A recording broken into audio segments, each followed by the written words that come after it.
Welcome to T-SAT online. I'm Naresh, history faculty. ఈరోజు మనం ఈ వీడియోలో మౌర్యుల అనంతర యుగం గురించి నేర్చుకుందాము. మౌర్యుల అనంతర యుగము మౌర్యుల పతనం నుండి గుప్తుల ప్రారంభం వరకు మధ్యలో ఉన్న కాలాన్నే మౌర్యుల అనంతర యుగం అని చెప్పేసి చెప్పుకోవడం జరిగింది. మనకి వాళ్ళకు ప్రత్యేక పేరు లేదా అంటే ఈ మధ్య కాలంలో బలమైనటువంటి రాజ్యాలు లేని కారణంగా మౌర్యుల అనంతర యుగం అని చెప్పేసి చెప్పుకుంటున్నాము. రైట్, మౌర్యుల పతనం నుంచి గుప్తుల ప్రారంభం వరకు మధ్య ఉన్న కాలమే మౌర్యుల అనంతర యుగము.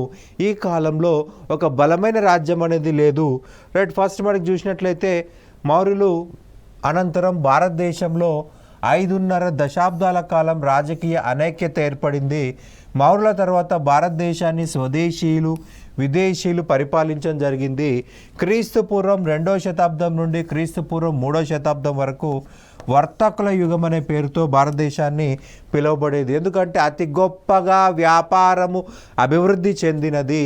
రైట్, భారతీయ యొక్క సుగంధ ద్రవ్యాలు కావచ్చు, బట్టలు కావచ్చు, అందులో ముఖ్యంగా మస్లిన్, క్యాలికో లాంటివి రైట్ యూరోప్ దేశాలకు ఎగుమతి కావడం జరిగింది. మనకి అత్యధిక బంగారము, వెండి ఇవన్నీ కూడా ఇండియాకి వరదలాగా రావడం జరిగింది. రైట్, సో అందుకే మనం ఏమంటున్నాం, వర్తకుల యుగం అని చెప్పి చెప్తా ఉన్నాము. మౌర్యుల అనంతరం భారతదేశాన్ని స్వదేశీయులు ముఖ్యంగా శుంగులు, కాన్వులు పరిపాలించారు. రైట్, విదేశీయులు చూసినట్లయితే ఇండో గ్రీకులు, శకులు, పార్థియన్లు, కుషానులు పరిపాలించడం జరిగింది. రైట్, ఫస్ట్ మనం స్వదేశీయుల నుంచి స్టార్ట్ చేసుకుందాం. శుంగా వంశము, పుష్యమిత్ర శుంగుడి వంశం యొక్క స్థాపకుడు. రైట్, వీళ్ళ రాజధాని విదిష, మధ్యప్రదేశ్. రైట్, వీళ్ళది భరద్వాజ గోత్రము మరియు వీళ్ళు బ్రాహ్మణులు. రైట్, వీళ్ళ అధికార భాష లేదా రాజభాష సంస్కృతము, రాజమతం వైదిక మతము. మనకి ప్రధానంగా చూసినట్లయితే హర్ష చరిత్ర అనే గ్రంథం ఉంది. ఈ హర్ష చరిత్ర అనే గ్రంథంలో బాణుడు మౌర్య వంశ పతనం గురించి, శుంగవంశ ప్రారంభం గురించి చెప్పడం జరిగింది. పుష్యమిత్ర శుంగుడు అనేవాడు బ్రాహ్మణ సైనిక అధికారి. ఇతను బృహదదుడు అనేటువంటి చిట్ట చివరి మౌర్య వంశ చక్రవర్తిని సైన్యం ముందే హత్య చేసి రైట్ ఈ యొక్క మౌర్య సామ్రాజ్యాన్ని పతనం చేసినట్టుగా మనకి బాణుడు హర్ష చరిత్రలో రాయడం జరిగింది. రైట్, తన రాజధాని పాటలీపుత్రం కాకుండా విదిషకు మార్చడం జరిగింది. విదిష నుండి పుష్యమిత్ర శుంగుడు పరిపాలన చేయడం జరిగింది. మనకు పురాణాల ప్రకారం చూసినట్లయితే 10 మంది శుంగులు ఈ యొక్క వంశాన్ని పరిపాలించడం జరిగింది. 10 మంది శుంగారాజులు పరిపాలన చేయడం జరిగింది. రైట్, ఈ యొక్క 10 మంది రాజులు శుంగ వంశాన్ని పరిపాలించారు. పుష్యమిత్ర శుంగుడు ఈ వంశంలో రైట్ మొదటి రాజుగా చెప్పాలి. ఈ పుష్యమిత్ర శుంగుడు బార్హుత్ స్తూపము మరియు సాంచి స్తూపాలను అభివృద్ధి చేశాడు. మనకి సాంచి స్తూపం యొక్క ఉత్తర తోరణాన్ని పుష్యమిత్ర శుంగుడు నిర్మించడం జరిగింది. పుష్యమిత్ర శుంగుడు చూసినట్లయితే ఇతను మౌర్య వంశంలో చివరి చక్రవర్తి అయిన బృహదదుని చంపి ఈ వంశాన్ని క్రీస్తుపురం 187లో ప్రారంభించాడు. రైట్, ఇతడు భరద్వాజ గోత్రానికి చెందిన బ్రాహ్మణ కులస్తుడని పతంజలి తన మహాభాష్యం అనే గ్రంథంలో రాయడం జరిగింది. మహాభాష్యము అనే గ్రంథంలో రాయడం జరిగిందనమాట.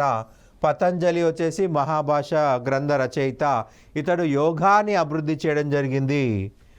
రైట్, ఇతడికి సమకాలీన రాజులు మొదటి శాతకర్ణి, ఇతడి శాతవాహన వంశం, కారవేలుడు కళింగవ, మీనాండర్ ఇండో గ్రీక్ వంశము.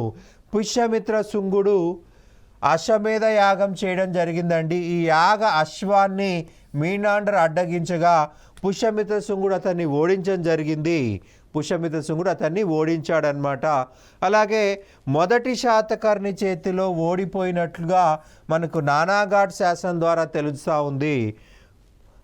హాతీ గుంప శాసనం ప్రకారం కారవేలుడు పుష్యమిత్ర శుంగాన్ని ఓడించి మగధ నుండి జైన తీర్థంకర్ల విగ్రహాలను కళింగకు తీసుకెళ్లడం జరిగింది. జైన విగ్రహాలను కళింగకి తీసుకువెళ్ళాడు. మనకి ప్రధానంగా చూసినట్లయితే పుష్యమిత్ర శుంగుడు కాలంలో ఉన్నటువంటి పూజారి పతంజలి. పతంజలి మహాభాష్యం ప్రకారము 2 సార్లు అశ్వమేధ యాగం చేశాడు. 2 సార్లు అశ్వమేధ యాగం చేశాడు. మనకి మహాభాష్యం గ్రంథం చూసినట్లయితే పాణిని రాసిన అష్టాధ్యాయి పైన వ్యాఖ్యానము. అష్టాధ్యాయి రైట్, పాణిని రాశాడండి. ఇది సంస్కృత గ్రామర్ సంబంధించినటువంటి గ్రంథము పాణిని. ఈ పాణిని రాసిన అష్టాధ్యాయి పైన వ్యాఖ్యానమే మహాభాష్యం అని చెప్పాల్సి ఉంటుంది. ఈ అష్టాధ్యాయి చాలా క్రిటికల్ సంస్కృతంలో రాయబడింది. ఇది అందరికీ అర్థం కావాలి కాబట్టి మాట్లాడుకునే భాషలో మహాభాష్యం రాశాడు. ఈ గ్రంథంలోనే 2 సార్లు పుష్యమిత్ర శుంగుడు అశ్వమేధ యాగం చేసినట్టుగా రాయడం జరిగింది. ఇక నెక్స్ట్ చూసినట్లయితే అగ్నిమిత్రుడు పుష్యమిత్ర శుంగుడి యొక్క కుమారుడు. రైట్, విదర్భ ప్రాంతాన్ని ఆక్రమించాడు. విదర్భ ప్రాంతము అంటే మహారాష్ట్ర ప్రాంతం, ఆదిలాబాదు పైన ఉన్నటువంటి మహారాష్ట్ర ప్రాంతమే విదర్భ ప్రాంతము. ఇతడి గురించి తెలియజేసిన గ్రంథం మాలవికాగ్ని మిత్రం అని గుర్తుపెట్టుకోవాలి. కాళిదాసు 2వ చంద్రగుప్తుడి కాలంలో మాలవికాగ్ని మిత్రం అనే గ్రంథాన్ని రాయడం జరిగింది. ఇది ఒక నాటకము. రైట్, ఈ నాటకంలో విదర్భ యువరాణి మాలవిక మరియు అగ్నిమిత్రుడు గురించి వివరణ ఉందన్నమాట. వాళ్ళిద్దరి యొక్క ప్రేమాయణం గురించి ఇందులో రాయడం జరిగింది. ఇక మనకి 5వ రాజు వచ్చేసి కాశీపుత్ర భగభద్ర. ఇతను 5వ రాజు అండి. ఇతని కాలంలో విదిశలో శ్రీకృష్ణ దేవాలయం అనేది నిర్మితమైంది. ఇతడి కాలంలోనే విదిశ నగరానికి గ్రీకు రాయబారి హీలియోడోరస్ సందర్శించడం జరిగింది. హీలియోడోరస్ శ్రీకృష్ణుడికి పరమ భక్తుడైపోయాడు. శ్రీకృష్ణుడి గురించి భాగవత మతం గురించి వివరిస్తూ హీలియోడోరస్ బేసానగర్ అనే ప్రాంతంలో ఒక ధ్వజస్తంభాన్ని నిర్మించి ఒక శాసనాన్ని ఇచ్చాడు. దీన్నే మనము హీలియోడోరస్ స్తంభ శాసనం అంటాము. హీలియోడోరస్ గరుడ స్తంభ శాసనంలో భాగవత మతం గురించి వాసుదేవ కృష్ణుడిని దేవదేవ అని పిలిచాడు. మనకి ఇక్కడ గుర్తుపెట్టుకోండి, వాసుదేవ కృష్ణ అంటే ప్రస్తుతం మనం పూజించే శ్రీకృష్ణుడు. వాసుదేవ కృష్ణుడిని దేవదేవ అని వివరించాడు హీలియోడోరస్. రైట్, హీలియోడోరస్ స్తంభ శాసనం పైన గరుడ పక్షిని పెట్టాడు కాబట్టి మనం గరుడ స్తంభ శాసనం అంటున్నాము. రైట్, మనకి ఏమడుతుందంటే ఎగ్జామ్లో ఏ శాసనంలో తొలిసారిగా భాగవత మతం గురించి వివరించడం జరిగింది? బేసానగర్ గరుడ స్తంభ శాసనము, లేదా దాన్ని మనం ఏమంటాం అంటే హీలియోడోరస్ స్తంభ శాసనం అంటాం. హీలియోడోరస్ ఇచ్చాడు కాబట్టి హీలియోడోరస్ స్తంభ శాసనము. గరుడ పక్షి దానిపైన కనిపిస్తుంది కాబట్టి గరుడ పక్షి రైట్, హీలియోడోరస్ లేదా బేసానగర్ గరుడ స్తంభ శాసనం అంటాము. అది గుర్తుపెట్టుకోవాలి. భగభద్రుడి గురించి బేసానగర్ స్తంభ శాసనం ద్వారా తెలుసుకోవచ్చు. రైట్, హీలియోడోరస్ తనకు తానుగా పరమ భాగవత అని పిలుచుకున్నాడు. పరమ భాగవత అంటే నేను చాలా గొప్ప శ్రీకృష్ణుడి భక్తుణ్ణి అంటున్నాడు. మనకి భాగవత మతం మరి దేని గురించి వివరిస్తుందయ్యా అంటే భక్తి గురించి వివరించేటువంటి మతము. భక్తి గురించి వివరించే మతం భాగవత మతము. భక్తిలో మధ్యవర్తులు ఉండరు.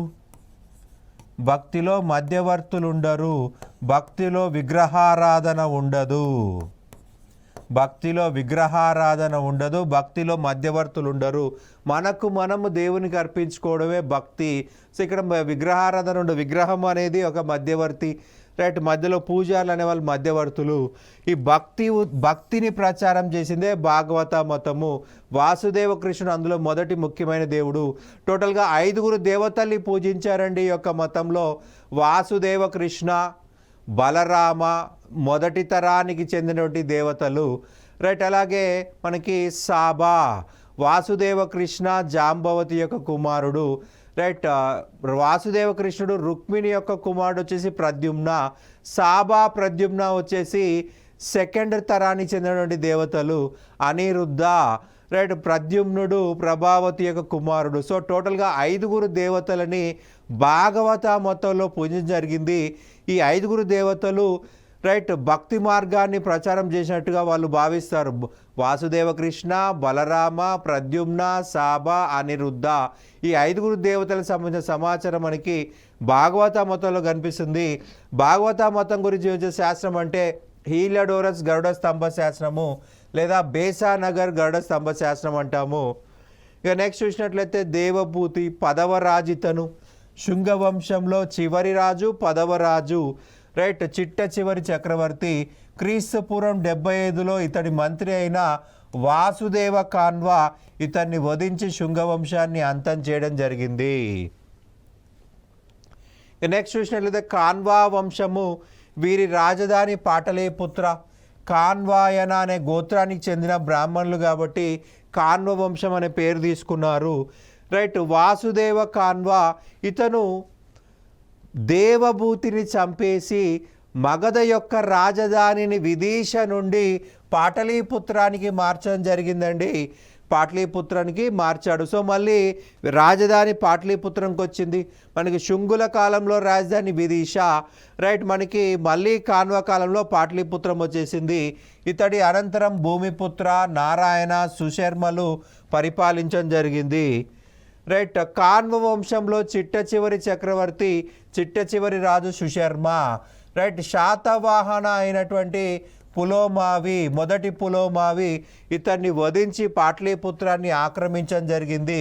మనకు వాయు పురాణం చూసినట్లయితే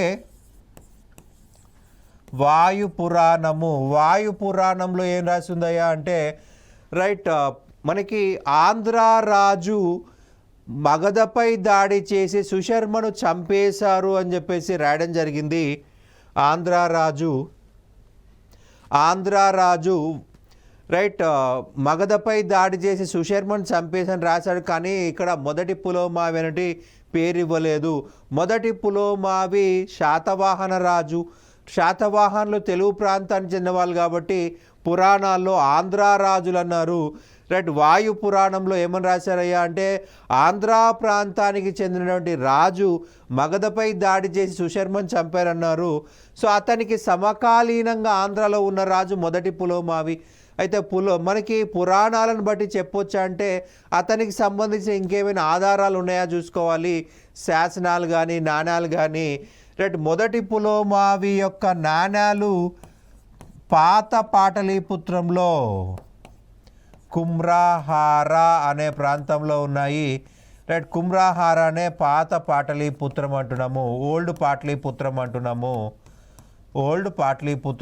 అలాగే అలహాబాద్ అనే ప్రాంతంలో కూడా ఇతని నాణ్యాలు దొరికాయి. రైట్, కుమ్రాహార అనే ప్రాంతంలో, అలహాబాద్ అనే ప్రాంతంలో మొదటి పులోమావి నాణ్యాలు దొరికాయి. కాబట్టి ఈ యొక్క మొదటి పులోమావే సుశర్మను చంపి మగధను ఆక్రమించినట్టుగా తెలుస్తూ ఉంది. ఇక నెక్స్ట్ చూసినట్లయితే విదేశీయులు. మౌర్యుల పతనం తర్వాత వాయువ్య భారతదేశాన్ని ఆక్రమించినటువంటి వాళ్ళు ఈ యొక్క ఇండో గ్రీకులు. వీరినే యవనులు అంటున్నాం, బ్యాక్ట్రియన్లు అని కూడా అంటున్నాము. యవనులు అంటే అర్థం వచ్చేసి పశ్చిమ దేశాల నుంచి భారతదేశానికి వచ్చిన వాళ్ళు యవనులు. రైట్, పశ్చిమ దేశం నుంచి ఇండియాకు వచ్చిన వాళ్ళు యవనులు. అది భాషాపరమైంది, ఏ ఒక్క మతానికి యొక్క వ్యక్తులకు సంబంధించింది కాదు. రైట్, బ్యాక్ట్రియా అనే ప్రాంతం నుంచి వచ్చారు కాబట్టి బ్యాక్ట్రియన్స్ అని కూడా అంటున్నాము. బ్యాక్ట్రియా, దీన్నే ఇప్పుడు మనం బాల్కన్ పిలుస్తున్నాం. ఆఫ్ఘనిస్తాన్ బాల్క్ అనే ప్రాంతం నుంచి వచ్చారు. ఆ కాలంలో బ్యాక్ట్రియా అన్నారు, ఇప్పుడు బాల్క్ అంటున్నాము. వీళ్ళ రాజధాని సకలా, దాన్నే ఇప్పుడు మనం సియాల్కోట్ అంటున్నాము. సియాల్కోట్ ప్రస్తుతం పాకిస్తాన్కి వెళ్ళిపోయింది. ఆ కాలంలో అది భారతదేశమే కాబట్టి మనం భారతదేశంగా పరిగణించాల్సి ఉంటుంది. రైట్, భారతదేశ చరిత్రలో తొలిసారిగా బంగారు నాణాలను ప్రవేశపెట్టింది ఇండో గ్రీకులే. రైట్, ఇండో గ్రీకులు అని చెప్పాల్సి ఉంటుంది. ఈ వంశం యొక్క స్థాపకుడు డియోడోటస్. అయితే ఇతని యొక్క కుమారుడు డెమెట్రియస్ భారతదేశంపై దండయాత్ర చేసి భారతదేశాన్ని ఆక్రమించుకొని సకలా కేంద్రంగా తన రాజ్యాన్ని ప్రారంభించడం జరిగింది. భారతదేశంలో తొలి ఇండో గ్రీకు రాజు అంటే డెమెట్రియస్ అనాలి. మరి వీళ్ళు గ్రీకులు కదా, ఇండో గ్రీకులు ఏంటి? ఇండియాకు వచ్చిన తర్వాత ఇండియా యొక్క లక్షణాలన్నీ వాళ్ళ లక్షణాలుగా పాటించారు. ఇండియా యొక్క సంస్కృతిని పాటించారు. ఇండియా యొక్క మతాలని, భాషలను ఉపయోగించారు. కాబట్టి ఇండో గ్రీకులు అంటున్నాము. బౌద్ధ మతాన్ని పాటించారు. సంస్కృత భాషని, ప్రాకృత భాషని, పాలీ భాషను ఉపయోగించారు. అందుకే వీళ్ళని ఇండో గ్రీకులు అంటున్నాము. భారతీయ మతాన్ని, భారతీయ భాషలని ఉపయోగించారు. అందుకే వీళ్ళని ఇండో గ్రీకులు అంటున్నాము. వీరికే మరి ఒక పేరు బ్యాక్ట్రియన్ గ్రీకులు. బ్యాక్ట్రియన్ గ్రీకులు, ఇండో గ్రీకులన్నా బ్యాక్ట్రియన్ గ్రీకులన్నా ఒకరే. రైట్. డెమిట్రియస్ తన బంగారు నాణాలపైన కరోస్టీ లిపిని గ్రీకు భాషను ఉపయోగించారు. కరోస్టీ లిపిని గ్రీకు భాషను ఉపయోగించారు. డెమిట్రియస్కు సమకాలీనమైన వారు పుష్యమిత్ర శుంగుడు, కారవేలుడు, మొదటి శాతకర్ణి. ఇండో గ్రీక్ వంశంలో అతి గొప్ప రాజు మీనాండర్. రైట్. ఇతను బౌద్ధ మత అభిమాని. ఇతని ఆస్థానంలో నాగసేనుడు అనేటువంటి రచయిత ఉండేవాడు. ఇతడు పాలీ భాషలో రచించిన గ్రంథము మిలింద పన్హా. రైట్. మిలింద పన్హా, మిలిందుడు. రైట్. మీనాండర్నే మిలిందుడు అని చెప్పడం జరిగింది. రైట్. మిలిందుడు లేదా మీనాండర్ బౌద్ధ మతంలోకి కన్వర్ట్ కావడం జరిగింది. బౌద్ధ మతంలో కన్వర్ట్ అయిన తర్వాత అతనికి అనేక సమస్యలు ఎదురయ్యాయి. సో వాటిని నాగసేనని అడగడం జరిగింది. పన్హా అంటే ప్రశ్నలు, మిలిందుడి ప్రశ్నలు. నాగసేన మిలిందుడు మధ్య జరిగిన సంభాషణలే మిలింద పన్హో అన్నమాట. ఏ భాషలో రాశాడండి? పాలీ భాషలో రాశాడు. రైట్. మనకి ఇక్కడ నాణాలని రెండు వైపులా ముద్రించడం ప్రారంభించింది కూడా మీనాండర్ అని చెప్పాలి. నాణాలను రెండు వైపులా ముద్రించింది మీనాండర్ అని చెప్పాల్సి ఉంటుంది.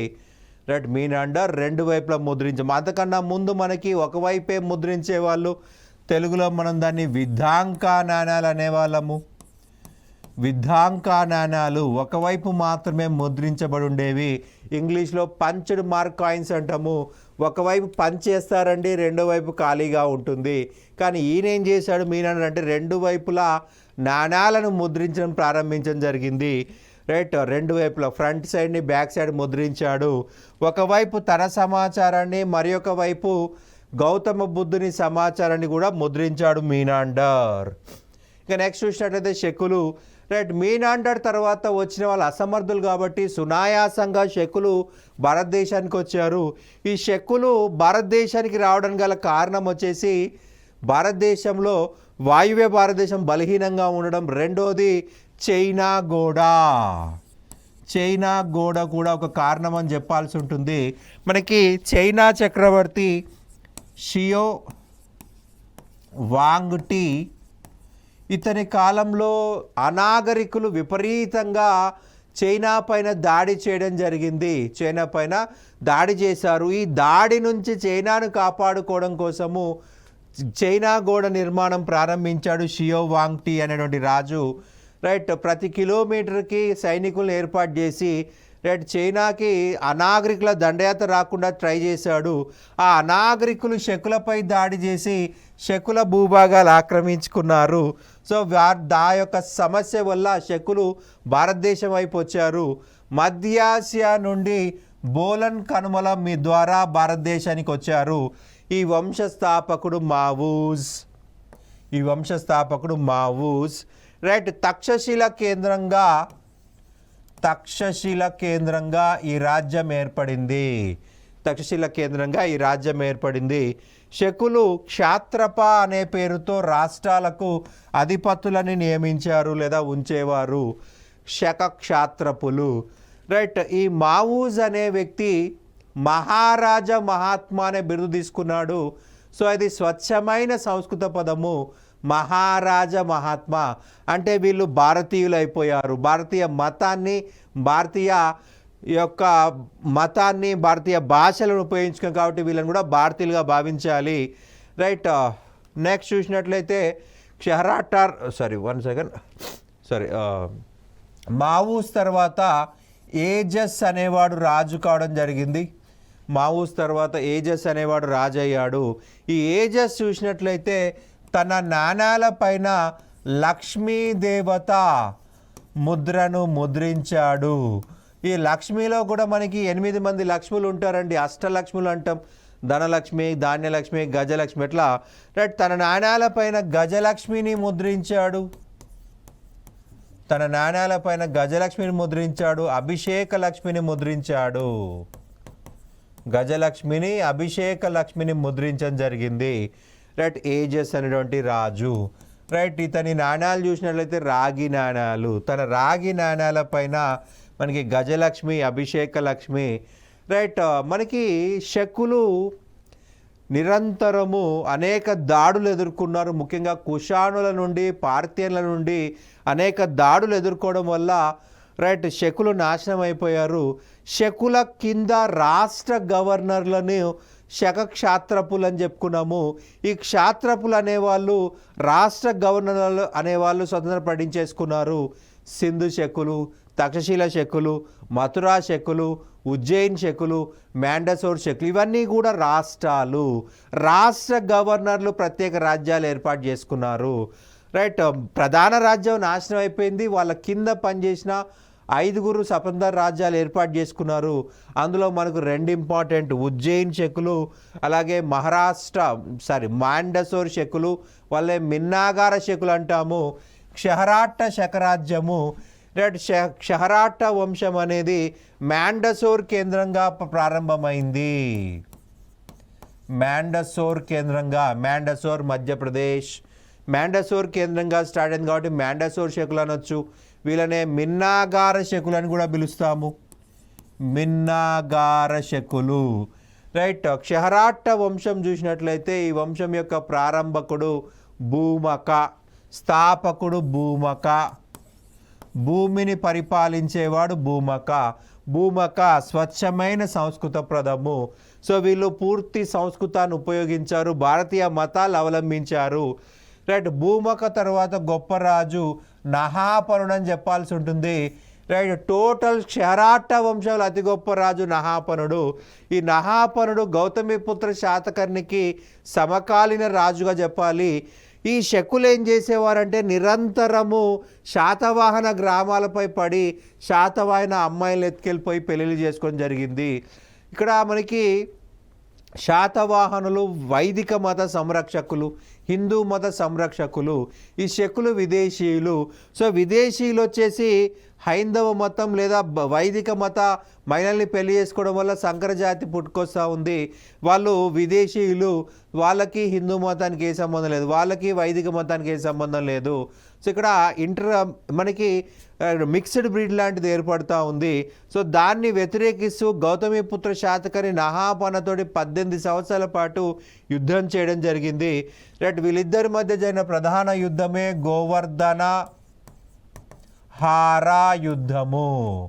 గోవర్ధన హారా యుద్ధము. ఈ యుద్ధానంతరము గౌతమిపుత్ర శాతకర్ణి నహాపనుని చంపేయడం జరిగింది. నహాపనుడి మరణాంతరం అతని వెండి నాణాలను పునర్ముద్రించాడు. ఫ్రంట్ వైపు నహాపన సమాచారం, బ్యాక్ వైపు ఈ యొక్క గౌతమిపుత్ర సమాచారం కనిపిస్తుంది. రైట్, గౌతమిపుత్ర శాతకర్ణి నహాపనుడి వెండి నాణాలను పునర్ముద్రించాడండి. మనకు అడిగే క్వశ్చన్ ఏంటంటే ఈ పునర్ముద్రిత నాణాలు ఎక్కడ దొరికాయి? జోగల్ తంబి అనే ప్రాంతంలో లభించాయండి. జోగల్ తంబి ప్రాంతం ఎక్కడుందయా అంటే నాసిక్ దగ్గరలో ఉంది. నాసిక్ అని గుర్తుపెట్టుకోవాలి, నాసిక్ మహారాష్ట్ర. రైట్, జోగల్ తంబి అనే ప్రాంతంలో దాదాపుగా నహాపనుడి యొక్క వెండి నాణాల కుప్ప లభించి ఒక కుప్పగా దొరికిందనమాట. రైట్, మనకి నెక్స్ట్ రాజ్యం వచ్చేసి కామర్దక శక రాజ్యము. రైట్, ఇది ఒక మరి ఒక రాష్ట్రం స్వతంత్ర చేసుకుంది. రైట్, చెస్తనా అనే వ్యక్తి కామర్దక వంశం యొక్క రాజ్య స్థాపకుడు. అతని మనవడే రుద్రాదమనుడు. చెస్తన యొక్క మనవడే రుద్రాదమనుడు. రైట్, వీళ్ళు ఉజ్జయిని కేంద్రంగా పరిపాలించారండి. ఉజ్జయిని కేంద్రంగా పరిపాలించారు. ఉజ్జయిని వీరి రాజధాని. రుద్రదమనుడు గిర్నార్ లేదా జునాగఢ్ శాసనాన్ని జారీ చేశాడు. గిర్నార్ శాస్త్రము లేదా జునాగఢ్ శాస్త్రము భారతదేశ చరిత్రలో తొలిసారిగా సంస్కృత శాసనాన్ని జారీ చేసింది రుద్రదమనుడు. రైట్, గిర్నార్ లేదా జునాగఢ్ సంస్కృత శాసనం ఇది. రైట్, మనకి ఇక్కడ ఒక పదం కంపల్సరీగా గుర్తుపెట్టుకోవాలండి, గిర్నార్ శాసనము లేదా జునాగఢ్ శాసనము. ఈ శాసనం అనేది భారతదేశ చరిత్రలోని తొలి శాసనము. జునాగఢ్ శాసనము, గిర్నార్ శాసనం టక్రా గుర్తురావాల్సిన అంశం ఏందయ్యా అంటే సుదర్శన తటాకము, సుదర్శన తటాక నిర్మాణము. రుద్రదమనుడు ఈ యొక్క సుదర్శన తటాకాన్ని పునర్నిర్మించడం జరిగింది. రుద్రదమనుడు శాతవాహన 24వ చక్రవర్తి అయిన వాసిష్ఠపుత్ర పులోమావి లేదా రెండవ పులోమావిని ఓడించాడు. రైట్, రెండవ పులోమావి ఓడిపోయి ప్రతిష్టానాపురం నుండి రాజధానిని ధాన్యాకటకానికి మార్చడం జరిగింది. కృష్ణా నదీ తీరంలోని ధాన్యాకటకానికి వెళ్ళిపోయాడు. రుద్రదమనుడు తన కుమార్తె అయిన రుద్రదమనికను వాసిష్ఠీపుత్ర శివశ్రీ శాతకర్ణికి ఇచ్చి వివాహం చేయడం జరిగింది. ఈ రుద్రదమనిక యొక్క భర్త శివశ్రీ శాతకర్ణి ఈ ప్రతిష్టానపురం లేదా మహారాష్ట్ర నుంచి పరిపాలన చేయడం జరిగింది. రుద్రదమనుడి పేరు మీద పరిపాలించడం జరిగింది. రైట్, ఈ వంశంలో చిట్ట చివరి రాజు రుద్రసింహుడు, మూడవ రుద్రసింహుడు. రైట్, మనకి ఇతడికి రెండవ చంద్రగుప్తుడు వధించి షకారి అనే బిరుదు పొందాడు. సో మనకి ఇక్కడ చిన్న అడిషనల్ సమాచారం అండి. సుదర్శన తటాకము, ఈ సుదర్శన తటాకము నిర్మించింది చంద్రగుప్త మౌర్యుడు. రైట్, దానికి కాలువలు కట్టించింది అశోకుడు అని చెప్పుకున్నాము. మనకు ఆ సమాచారం ఎలా తెలిసిందయ్యా అంటే గిర్నార్ సంస్కృత శాసనం నుండి. రైట్, ఈ శాసనంలో ఏం చెప్పాడయ్యా అంటే రుద్రదమనుడు కాలంలో ఈ యొక్క సుదర్శన తటాకానికి గండి పడింది. రైట్, ప్రణయ మరియు విస్తి అనే పన్నులు వసూలు చేయకుండా రైట్ సుదర్శన తటాకానికి మరమ్మతులు చేపట్టినట్టుగా, పునర్నిర్మాణం చేపట్టినట్టుగా రాయడం జరిగింది. ప్రణయ ఎమర్జెన్సీ ట్యాక్స్, అత్యవసర పరిస్థితుల్లో వసూలు చేసే పన్ను. రైట్, విస్తి వెట్టి చాకిరి, ఒక ప్రాంతంలో అభివృద్ధి కార్యక్రమాలు జరుగుతున్నప్పుడు ఆ ప్రాంత ప్రజలు స్వచ్ఛందంగా వచ్చి పని చేయాలి, దాన్నే మనం విస్తి అంటున్నాం, వెట్టి చాకరీ అంటున్నాము. చంద్రగుప్త మౌర్యుడు సుదర్శన తటాకం నిర్మించాడు, దానికి కాలువలు కట్టించింది అశోకుడు, దానికి మరమ్మత్తు చేసింది రుద్రదమనుడు అని చెప్పేసి గిర్నార్ సంస్కృత శాసనంలో సుదర్శన తటాకం గురించి రాశాడు రుద్రదమనుడు. ఇక నెక్స్ట్ చూసినట్లయితే పార్థియన్లు, ఇరాన్ యొక్క ఉత్తర ప్రాంతంని పార్థియా అంటామండి. ఇక్కడ నుంచి భారతదేశానికి వచ్చారు కాబట్టి పార్థియన్లు అన్నారు. పార్థియన్లనే పహలవులు అని కూడా అంటారు, లేదా పార్థియన్లు పహలవులు ఇద్దరు అంటారు. పార్థియన్ వంశ స్థాపకుడు వోనోనిస్. రైట్, ఈ వంశంలో గొప్ప రాజు గోండ ఫెర్నెస్. రైట్, గోండ ఫెర్నెస్ కాలంలో జీసస్ యొక్క శిష్యుడైన సెయింట్ థామస్ భారతదేశానికి రావడం జరిగింది. మనకి ఈ యొక్క గోండ ఫెర్నెస్ అనే వ్యక్తి పుస్తకాల తయారీ గురించి నేర్చుకురమ్మని తన రాయబారుల్ని సిరియాకి పంపించాడు. బుక్ బైండింగ్ టెక్నాలజీ నేర్చుకురమ్మని. వాళ్ళు అక్కడ సెయింట్ థామస్ని చూసి భారతదేశానికి ఆహ్వానించారు. సెయింట్ థామస్ భారతదేశానికి వచ్చాడు. భారతదేశంలో గోండ ఫెర్నెస్కి క్రైస్తవ మతం ఇచ్చాడు. కేరళ, తమిళనాడు ప్రాంతంలో క్రైస్తవ మత ప్రచారం చేయబడ్డాడు. అయితే ఈ సెయింట్ థామస్ని మద్రాసు దగ్గర హత్య చేయడం జరిగింది. రైట్, ఇతను మత ప్రచారం చేయని నచ్చని వాళ్ళు అతన్ని హత్య చేయించేశారు. సెయింట్ థామస్ యొక్క సమాధిని మార్కోపోలో మద్రాసు సమీపంలో చూశానని ది ట్రావెల్స్ అనే గ్రంథంలో తెలియజేయడం జరిగింది. రైట్, మనకి మార్కోపోలో రుద్రమదేవి కాలంలో భారతదేశాన్ని సందర్శించాడండి. మార్కోపోలో రుద్రమదేవి కాలంలో కాకతీయ రుద్రమదేవి కాలంలో మార్కోపోలో ఇండియాకు వచ్చాడు. రైట్, ఏం చెప్పాడు? సెయింట్ థామస్ యొక్క సమాధిని మద్రాసు సమీపంలో చూశాలని ది ట్రావెల్స్ అనే గ్రంథంలో చెప్పాడు. రైట్, మార్కోపోలో ఇతనికి సమకాలీనుడు కాదండి, రుద్రమదేవికి సమకాలీనుడు. రైట్, గోండ ఫెర్నెస్కి సమకాలీనుడు కాదు, రుద్రమదేవికి సమకాలీనం గుర్తుపెట్టుకోవాలి. రైట్, మనకి ప్రధానంగా ముందున్న సమాచారం రాయడం అనేది సరిపోతుంది. ఈ యొక్క చాప్టర్లో మనం మౌర్య అనంతయుగం గురించి నేర్చుకుందాము. ఓకే, నెక్స్ట్ చాప్టర్లో మనకి ఇంకా డీటెయిల్గా మౌర్య అనంతయుగం గురించి నేర్చుకుందాము. Thank you.